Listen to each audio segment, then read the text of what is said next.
Welcome to the next episode of HR Mavericks. I'm Garrett Justice, and today I'm joined by Logan Mallory, who's the Vice President of Marketing at Motivosity. Logan, how you doing today, man? Garrett, I'm awesome. Thanks for having me. I'm glad you and I get to sit down for a little bit together. I know, me too. I think this is going to be very, very fun. So I'm excited to really jump into the topic today. But, of course, before we do, we'd love to have you share a little bit of background on your own career and also tell us a little bit more about Motivosity.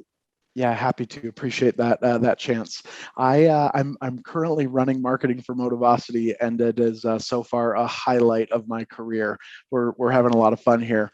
Most of my work has been in business to business tech sales, and it's been a really great career for me. I find that marketing in tech is a really good balance of having responsibility for the company and still getting to have a lot of fun. So I'm grateful for that. A couple other side notes about me. I'm originally from Detroit, but have spent a lot of my adult life here in Utah. I'm an adjunct professor at Brigham Young University in their Marriott School, where I teach a business strategy course, and have a great wife, 4 nice kids, and a white poodle at home. So that's about the summary of Logan Mallory there. I love it. As far as Motivosity is focused on making people happier at work. So if you're worried about retention and engagement, Motivosity is a great solution for companies and particularly small businesses.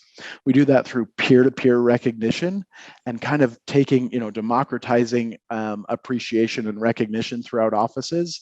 So rather than a top-down program or a quarterly MVP award that people may or may not win, Motivosity makes sure that people are being recognized every single day for the work they're doing, and that creates really powerful cultures of gratitude. So that's the Motivosity intro, and we focus on again making people happier at work. I love it. And I think that that's such a key piece to point out. I know there's probably people who, when they first started listening to this podcast and heard you introduce yourself, thought, why do we have a marketing guy on here, VP of marketing, on a small business HR podcast? But that last piece about Motivosity is exactly why. So I know Logan is very knowledgeable when it comes to the stuff that Motivosity does. I know you have your hands in a lot of research. You've worked with tons of companies, small business HR departments specifically, to help with this employee engagement. And so that's kind of what we want to talk about today and really dive into that. So for those of you with that question in your mind, why the marketing guy? Because this marketing guy knows what he's talking about when it comes to this stuff out here. Garrett, it's funny. I end up speaking at a lot of SHRM events. I spoke on some on the East Coast. I spoke here in Utah. I've spoken at a number lately. And one of the presentations that I give is who invited the marketer to SHRM, and we talk about employer brands and creating and leveraging an employee brand and how HR teams can do that. So I wear a marketing hat, but I help HR leaders think through that lens, and it's a nice blend of skill sets. So appreciate you letting me the black sheep in here. Well, they let me in, so why not you, right? So hey, I love that.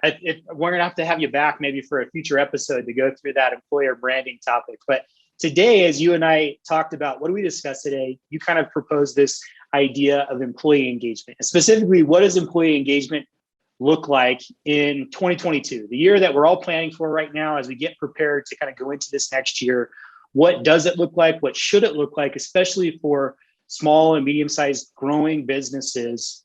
What does employee engagement look like? So to really just set the stage and really start off, I would love to just hear your definition of what employee engagement means. I think that that's one of those terms that gets thrown around a lot, that everyone can kind of have different meanings for it. Does it refer to a software, or does it refer to this or that? So tell us what you mean when you say employee engagement.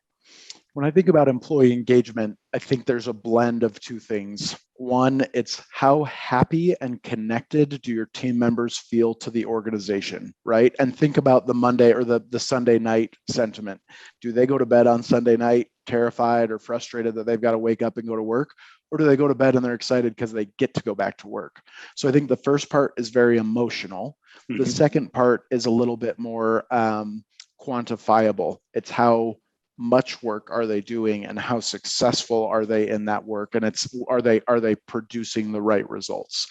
So for Yeah. me, employee engagement is, are you getting what you want and need out of your team members, and are your team members happy while they're providing that for you? No, I really love that. And I'm glad that you separated both of those things as you described that definition, because I think that a lot of times we approach definitions of things like employee engagement only from the viewpoint of the company, when inherent Right. in the term employee engagement is, it means from the viewpoint of the employee too. And so I think that you, by sharing that definition, you kind of talked about both sides of those things. Does the person want to actually go to work, right? Or do they just Right. have to? And then are they successful and productive and engaged while at work and getting stuff done? And that's kind of the viewpoint of the business, right? What they care about. So I like that you added in both of those sides there.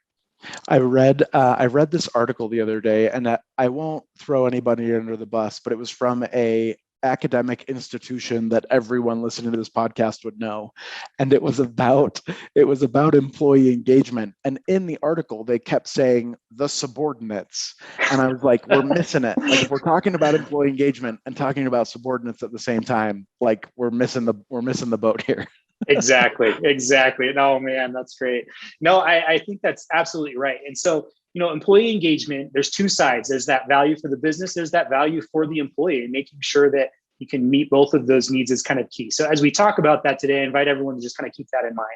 So my next question for you, Logan, really is, and this part of this is really just obvious, I think, but why is employee engagement so important right now? Why should businesses, especially small businesses, be thinking about their employee engagement, what they're doing, and how they can improve employee engagement right now?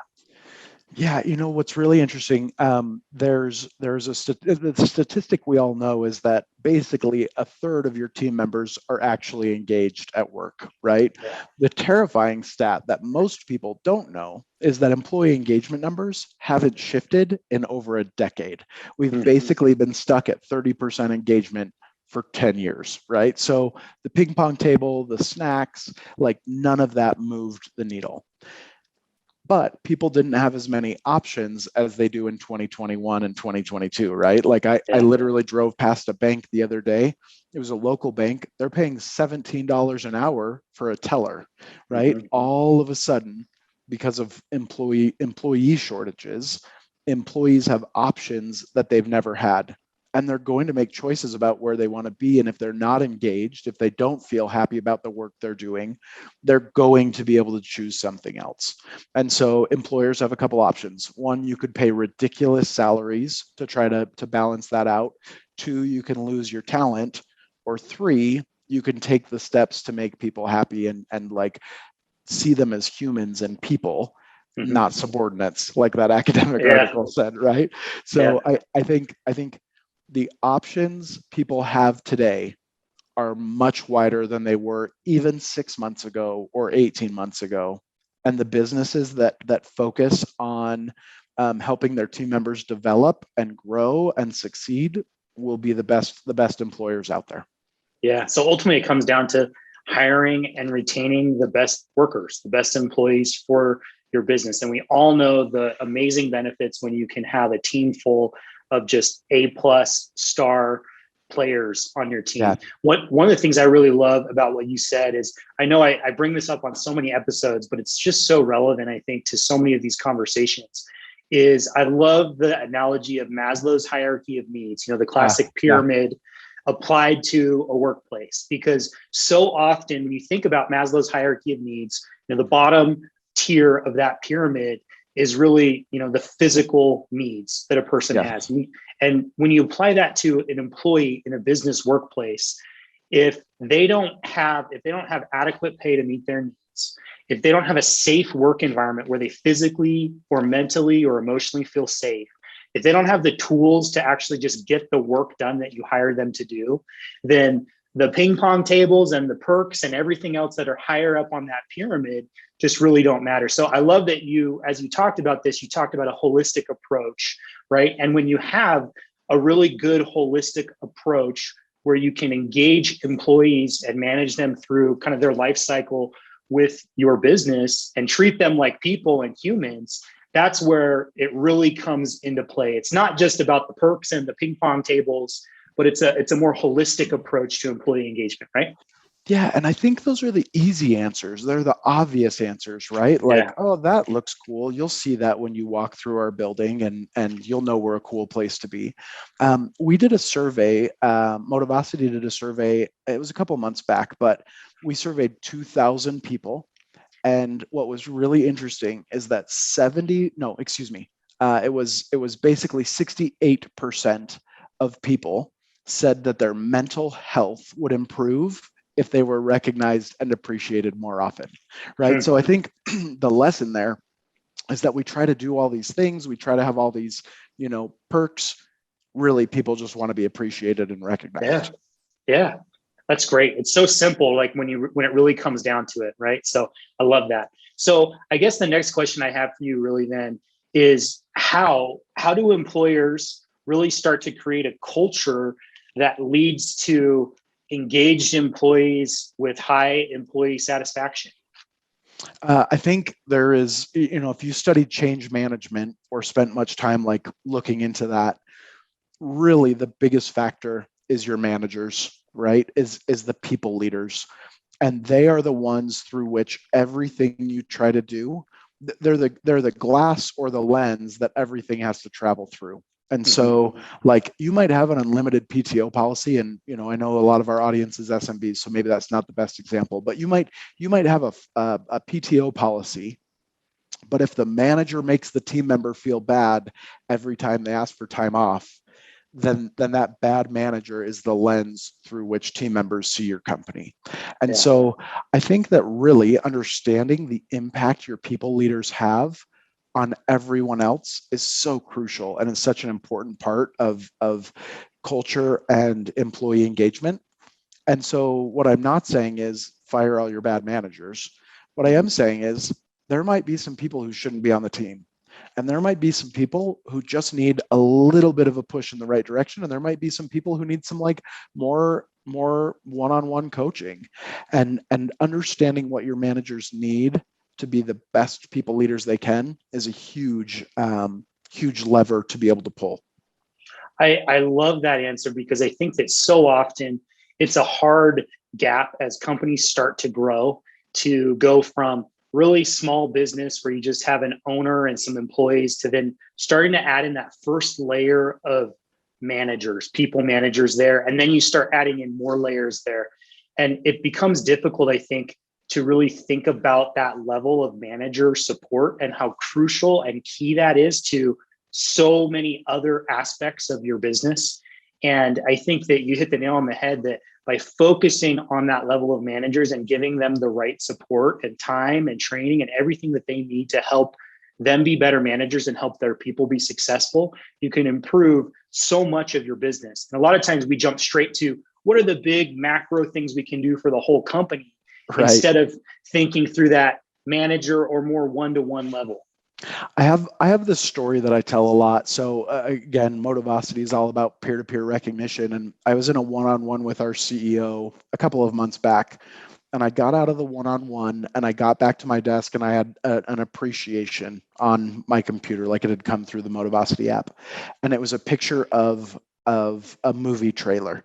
And it said, "Logan, I love where you're taking marketing. It's like we're the new Justice League." And the movie trailer was the Justice League. And I legit like sat there and I kind of like looked off into the distance, and I was like, I am the Batman of marketing, right? And like I went home and I showed my wife, and like I just kept thinking about that appreciation.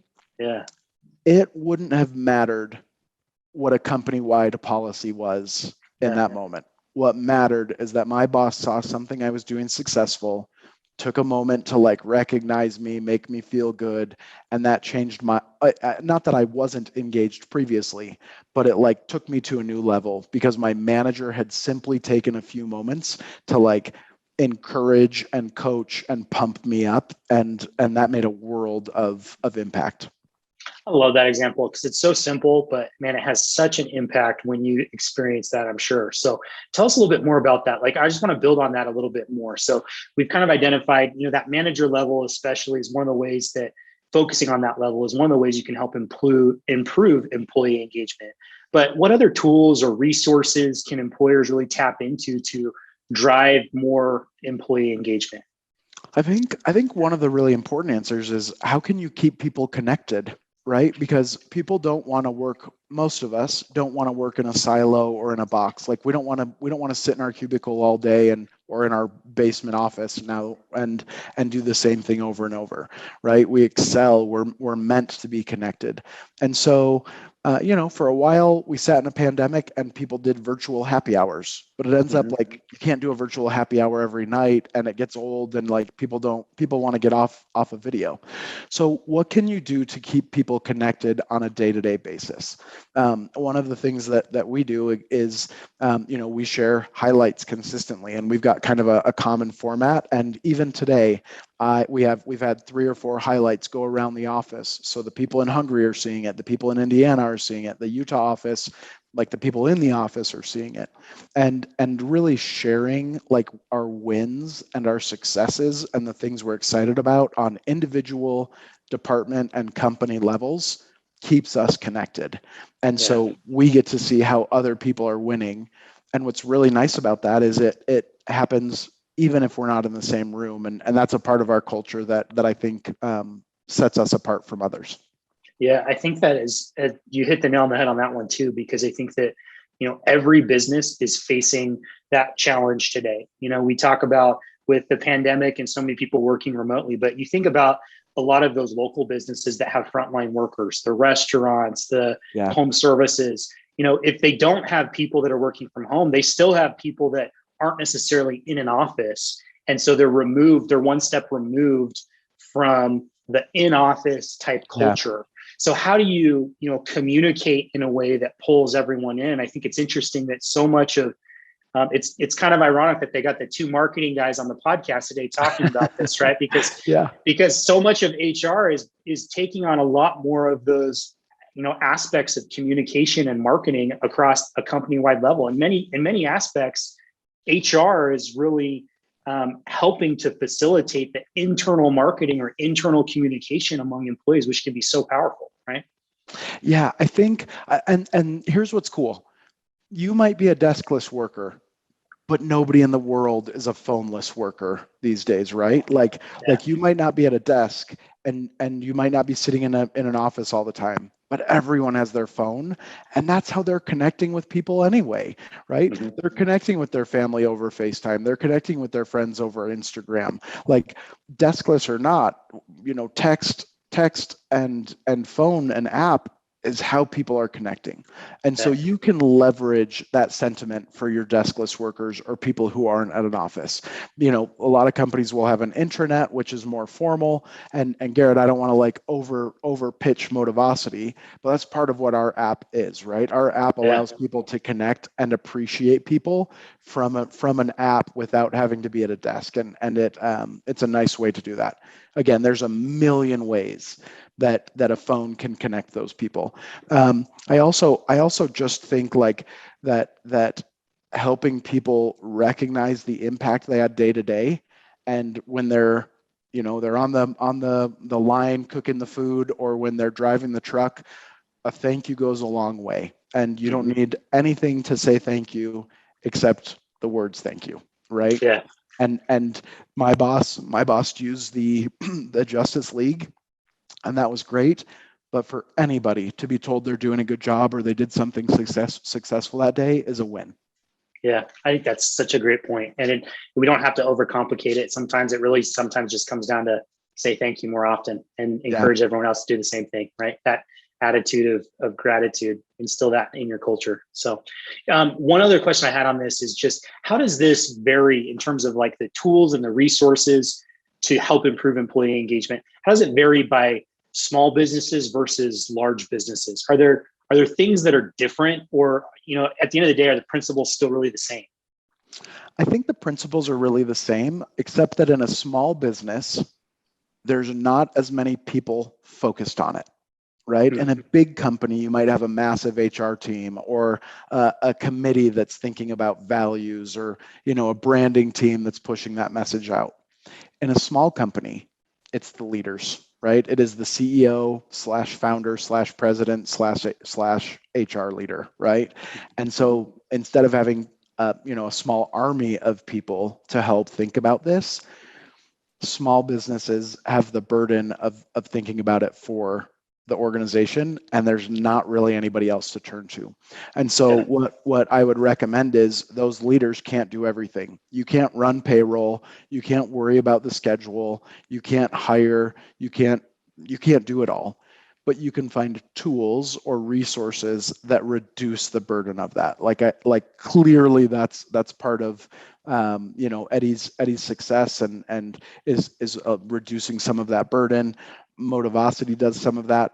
You have to find tools that eliminate to-do lists instead of add to them, and that I think is the major difference between culture at a large company and culture at a small company, or at least spreading that culture. Yeah, that's such a great point. I think that so often as we, at Eddie, I get the chance to talk with so many small business HR people who might be the solo HR person. They're wearing all the hats. They're doing everything from hiring and payroll and everything else. And what ends up happening is so much of their time is spent on the administrative aspects of HR. It's like the paperwork and just getting people hired and compliance and all of that they don't even have time to think about, or don't even know where to start thinking about employee engagement and culture and so many other aspects. So I think that that's so important to understand that how important this is on the impact for the business. And as your company is growing and scaling, there's a point where that solo HR person needs to, push off some of the administrative responsibilities and up-level their role to be more strategic, focus on more of the strategic employee engagement and culture building activities. But to do that, you've got to have a way to streamline and kind of automate and push off the administrative stuff, right? So Clayton Christensen, I believe in How Will You Measure Your Life? And I don't think this is a totally new concept, but he talks about the idea that if you don't create culture, the culture will create itself, right? And so of course you've got to check all the boxes of onboarding and W-2s and that kind of stuff. But you have to eventually get to the culture. And for small business leaders, you have to find the right tools that allow that to happen more naturally and to be kind of a community effort so that you're not always constantly trying to, hammer that nail. Yeah. And like you said, the culture starts on day one, whether you like it or not. It's being created, right? It's just how much you impact that or shape it as your company grows, right? And to do that, you have to have the right tools and processes in place to really contribute to making that happen. So totally agree. Yeah, interesting. So last question I have for you on this topic before we really wrap up here is, at the end of the day, who in the organization do you feel like has the biggest impact on employee engagement? If you think about the different roles, you have your CEO and your managers and your HR people and everyone else, right? Who at the end of the day has, the biggest impact on really improving employee engagement? This is a weird answer, Garrett. I do, right? Like I walk in the door and I determine how my team feels. And when I walk in the door of the executive meeting and sit down with my peers, and I determine whether or not I bring up employee engagement and the issues on my team that need to be resolved, or the unhappy employee that I saw, or whatever it might be. Like I'm a people leader. I'm on the leadership team. Me, right? And so I think if we all take that attitude, then the problem gets solved. If we say who's in charge of this and look for someone else to raise their hand, then employee engagement isn't a big enough priority for you. But if we all take ownership and are looking proactively for ways to solve that and make it better and make sure our teammates are happy and fulfilled and being mentored and like being guided, I just don't see how that's a bad thing. So I think that if you are listening to this podcast and you consider yourself a leader, then the answer is us. Yeah, I think that's a great answer. I would even add that even if you don't directly manage people, often you can have an impact on the other people around you and the culture that you created the company and the engagement there. So I think a lot of times, employees early in their careers or those frontline workers can feel a little helpless on really how do I really impact kind of the culture that exists here or improve employee engagement. But I'd say the best organizations and leaders know that they're the ones, those frontline workers, that are going to have the best ideas, and they're going to listen when you reach out. And so I'd encourage everyone, even if you feel like you maybe don't have the power to do that, try making, voicing your opinion there, because if you have really great leaders at your company, they're going to hear you out, and they're going to be thankful for the feedback, and they're going to find ways to improve upon the things that you shared with them. Yeah, a billion percent. Solid ad. Awesome. Well, hey, Logan, this has been such a great conversation. Really, really enjoyed it. And last question I have for you that I like to ask all of our guests on here, unrelated from our topic, though it is kind of related to our topic. So at Eddy, our company, we talk a lot about our mission is really helping local businesses build healthy, enduring companies, really through focusing on their people. And so in your opinion, what's the key to building a healthy, enduring company today? I think generosity is a foundation of companies that will be both stable and successful. We live in a very odd world where there's a lot of infighting or political issues or disagreements, and I think the companies that are generous in being kind, generous in doing the right thing, I think companies that are generous in their positivity, I think those are the companies that will stand out and will grow. They'll attract the right kind of talent. They'll attract the right kind of customers and business partners, and a generous approach will be a light in some mad times. So I know that's a soft answer. That's not as tangible as a financial or a marketing answer, but I believe it. I love it. I think it's a great answer. So thank you. Well, thank you again so much for taking the time to join and share your insights, thoughts with us today. If there are listeners that want to get in contact with you, have follow-up questions, or if they want to learn more about Motivosity, what's the best way for them to do that? Yeah, again, Motivosity will help with your retention and employee engagement and employee satisfaction. And you can find us. You can Google Motivosity and we'll show up. I spend a lot of my time on LinkedIn, and it's kind of my favorite playground. So if you Google Logan Mallory if you search for Logan Mallory on LinkedIn, I'll be on there with a hat and a goofy smile, and I'm pretty easy to find. So I do hope the audience will reach out. It is a small world. We need all the friends we can get, and I'd love to be a resource for anyone who's listening today. Love it. Well, thank you so much again, Logan. Hope you have a great rest of the day. Thanks, Garrett. Appreciate you and the team at Eddy.